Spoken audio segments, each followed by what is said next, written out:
ever shy away from your own potential? Have you ever been afraid of your own dreams, or perhaps other people seeing you pursue them? Do you ever hide who you are out of fear? My name's James, and I started a startup here in town called Text Request. And last fall, I had the opportunity to go to a place called New York for Tech Week New York's startup pitch competition.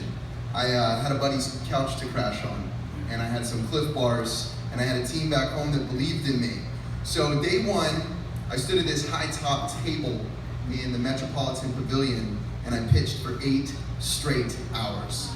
I pitched until I was hoarse, and at the end of the day, they called us all up to say the top 15 teams that would make it to the next day. Wouldn't be a good story if we didn't make it. So, we did make the cut. I would have the chance to pitch from this stage in front of the masses and share our vision. There was going to be a panel of venture capitalists, business moguls. Obviously, there was going to be the public, and because it was 2015, it was going to be live streamed around the world. So to prepare for this, I pitched my team the day before I left, and it sounded something like this. Hello, my name is James Dawson, and one of the co-founders of Text Request. They were loving in their response, but they said, James, what was that? We need to hear you, the real you. We can't hear the radio, James. You need to get up on the stage and tell them our vision, and they need to hear your passion and your fire. They need to hear the real you. I'm thinking to myself, what? How do I show someone the real me? Well, the night before my pitch, I decided to try. I stood in front of the mirror, and I was completely vulnerable. I was committed.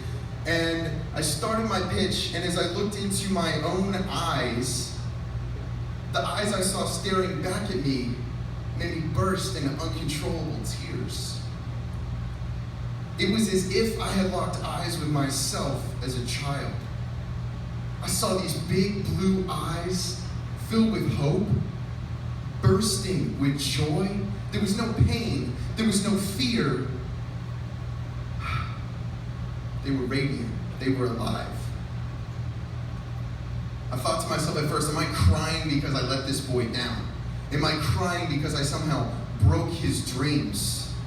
No. No, under heaping mounds of life's judgment and rejection, I had taken that boy and I had buried him under fear. And that night, by myself, in my buddy's bathroom, staring in the mirror, I saw myself again. Someone I hadn't seen in a long time. I remembered who I was, and I saw my light. Day 2 came, and I was sitting beside the stage on deck. The emotional high from the night before had worn off very fast, and I was anxious, and I was stressed, and I was nervous, and I was crippled by this fear because it had been years since I had seen myself. I wasn't ready to get up there and show others, and it wasn't because I was afraid of being in front of them or not doing my best. I was afraid to do my best. I was afraid to show them my light. So I'm sitting there by the stage, and I just said, God, I'm too scared to do this. I felt a voice say to me, James, my son, be strong, be courageous. So they called me up, and I took the center of the stage, and I gave it everything I had. And I'll tell you guys right now, I have absolutely no idea what I said. And I have no idea what they thought of it either.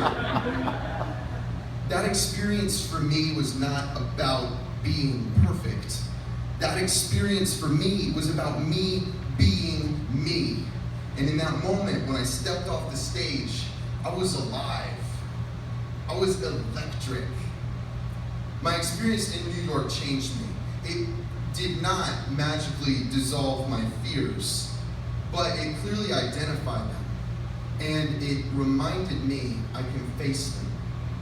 It reminded me who I am.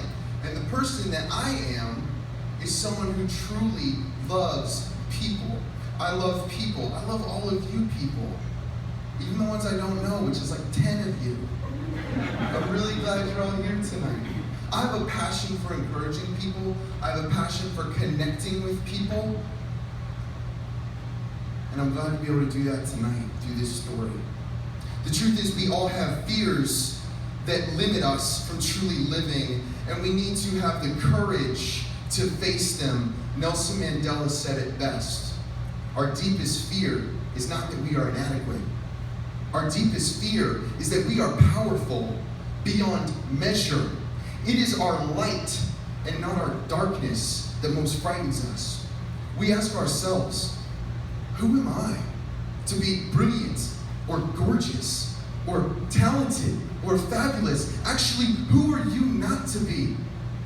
You are a child of God.